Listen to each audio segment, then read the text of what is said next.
Bonjour, je suis Pierre Gomy, directeur général adjoint de Millward Brown France. Lors de notre dernier événement, nous avons souhaité vous révéler et décrypter le véritable levier de la croissance des marques. Nous nous sommes appuyés sur les travaux de Jim Stengel, ancien directeur marketing monde de Procter & Gamble, qui a mené avec Millward Brown un travail de recherche approfondi sur la base de données Brandsy pour identifier le moteur de la croissance des 50 marques les plus dynamiques au monde. Parmi ces 50 marques qui renforcent leur brand equity depuis les 10 dernières années, on retrouve des marques iconiques comme Coca-Cola, Google ou encore Pampers, des marques plus inattendues comme Airtel, un opérateur de téléphonie indien, ou Method, un fabricant de produits d'entretien bio. Et nous pouvons être fiers de compter 5 marques françaises dans ce classement: Hermès, Louis Vuitton, Moët & Chandon, Vente Privée et L'Occitane.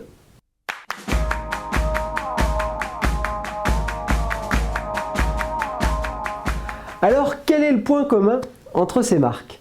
Les marques qui réussissent aujourd'hui ont en commun des caractéristiques qui dépassent largement les dimensions très rationnelles, voire émotionnelles, sur lesquelles la majorité des experts s'accordent.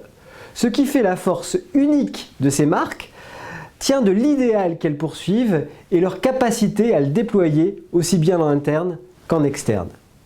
Ceci étant dit, qu'est-ce qu'un idéal de marque?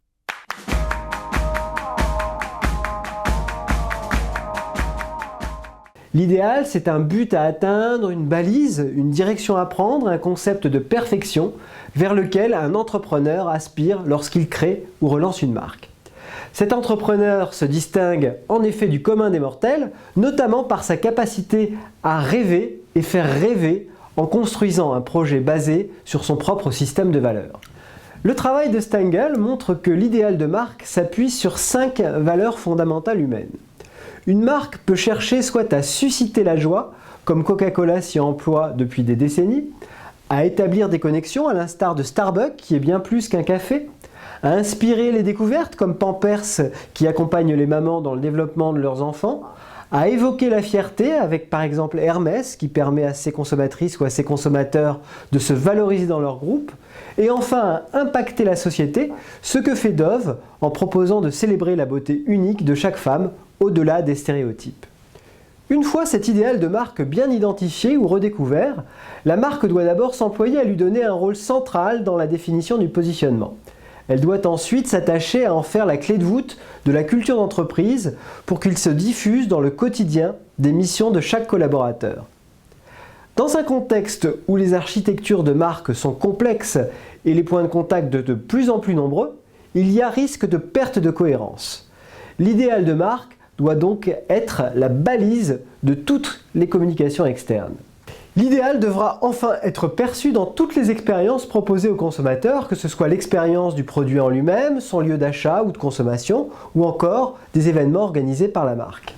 Il s'agit de s'écarter d'une logique industrielle classique qui positionne la marque comme un simple moyen de reconnaissance ou au mieux comme un moyen d'augmenter les volumes et les profits. Le concept d'idéal de marque met au contraire la marque au cœur de la gestion de l'entreprise et de chacune de ses actions et de ses interactions. C'est cette conception du business qui permet aux 50 marques les plus dynamiques de faire la différence. Lors de notre événement, nous avons eu l'occasion de décrypter en profondeur des cas d'application réussie d'idéal de marque mis au cœur de la gestion des entreprises. C'est le cas de Pampers, de Vuitton ou encore de Michel et Augustin. Alexis de Montaigu, directeur de la stratégie chez Grey, nous a fait le plaisir de revenir sur le travail mené avec Lego pour redécouvrir son idéal basé sur la créativité des enfants et donc l'inspiration des découvertes. Les équipes Millward Brown peuvent vous aider à formuler, redécouvrir, formaliser puis décliner votre brand ideal grâce à une approche en 2 temps. Lors d'une première étape, nous nous attachons à révéler les fondamentaux de la marque à partir de sources multiples, comme des analyses documentaires des tendances de la catégorie, des interviews ethnographiques d'immersion auprès de consommateurs, mais également des interviews des fondateurs s'ils sont encore en place ou des responsables de la stratégie. Enfin, nous réalisons un audit de la communication depuis les origines avec l'agence et des analyses sémiologiques des signes émis par la marque.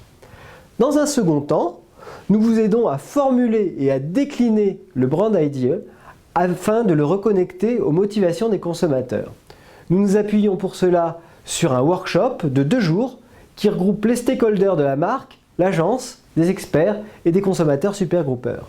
Ainsi, vous pourrez construire une nouvelle organisation autour de cet idéal de marque, définir des actions de communication internes et externes, infuser cet idéal dans le développement des nouveaux produits et déterminer des KPIs permettant de mettre l'idéal au cœur de vos objectifs. Alors, si vous souhaitez en savoir plus sur cette présentation et connaître tous les secrets de l'idéal de marque, nous serions ravis de venir vous présenter l'intégralité de cette étude. Merci de votre attention et à bientôt.